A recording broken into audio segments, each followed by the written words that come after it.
കഴിഞ്ഞ ദിവസം നടനും സിനിമാ നിർമ്മാതാവായിട്ടുള്ള സുരേഷ് കുമാർ ഒരുപാട് അഭിപ്രായങ്ങൾ സിനിമയെക്കുറിച്ച് പറഞ്ഞിരുന്നു. സിനിമ നഷ്ടത്തിലോടുകയാണെന്നും ഒരുപാട് പണം സിനിമാ നടന്മാർ ശമ്പളമായിട്ട് ചോദിക്കുന്നുണ്ടെന്നും ഉള്ളതിനെക്കുറിച്ചൊക്കെ പറഞ്ഞിട്ടുണ്ടായിരുന്നു. ഇപ്പോൾ കാണുന്ന പോസ്റ്ററിൽ നായകന്മാരുടെ റൈറ്റ്സ് കൊള്ള, നിർമ്മാതാവിനെ പാപ്പരാക്കുന്നു, കോടികളുടെ നുണക്കണക്ക് തുടങ്ങിയ ഒരുപാട് വിഷയങ്ങൾ അദ്ദേഹം പറയുന്നുണ്ട്.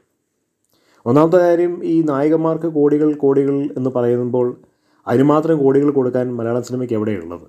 സിനിമയുടെ വിപണന മൂല്യം അത്രമാത്രം ഇല്ലല്ലോ. അപ്പോൾ ഈ കോടികൾ എന്ന് പറഞ്ഞിരിക്കുന്ന ആശയം നിർത്തിയിട്ട് അത് ന്യായമായിട്ടുള്ളൊരു ശമ്പളമായിട്ട് മാറ്റണം.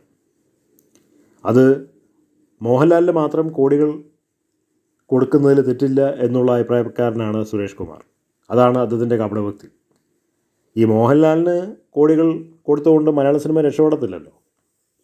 മറ്റെല്ലാ ആളുകളും സിനിമയിലേക്ക് വരുന്നതിൻ്റെ കാരണവും ഈ കോടികൾ ശമ്പളം കിട്ടുമെന്ന് പറഞ്ഞിട്ടാണ്. ഒരുപാട് ന്യൂ ജനറേഷൻ നടന്മാരും സിനിമാക്കാരുടെ മക്കളൊക്കെ വരുന്നതിൻ്റെ കാരണം അതുതന്നെയാണ്. അവിടെ എല്ലാവർക്കും മാന്യമായിട്ടുള്ള ശമ്പളം ഈടാക്കാമെങ്കിൽ അത് രക്ഷപ്പെടും. അല്ലാത്ത പക്ഷം സിനിമ നഷ്ടത്തിൽ ഓടുന്നതിൻ്റെ കാരണവും അതുതന്നെയാണ്. കാരണം ഇത്രയും കോടി രൂപ ശമ്പളം കൊടുത്തിട്ട് മലയാള സിനിമയ്ക്കൊന്നും പിടിച്ചു നിൽക്കാൻ കഴിയില്ല. ഒന്നാമത്തെ തരം മലയാള സിനിമ ലാഭത്തിലല്ല നഷ്ടത്തിലാണ് ഓടുന്നത്.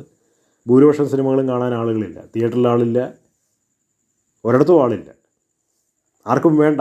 കാരണം തിയേറ്ററിൽ വരുന്ന ജനങ്ങൾ വന്ന് സിനിമ കാണുന്ന കാലഘട്ടം കഴിഞ്ഞു. എല്ലാവരും സ്മാർട്ട് ഫോണിലും ടെലിവിഷനിലും OTT പ്ലാറ്റ്ഫോമിലൊക്കെ കാണാനാണ് താല്പര്യപ്പെടുന്നത്.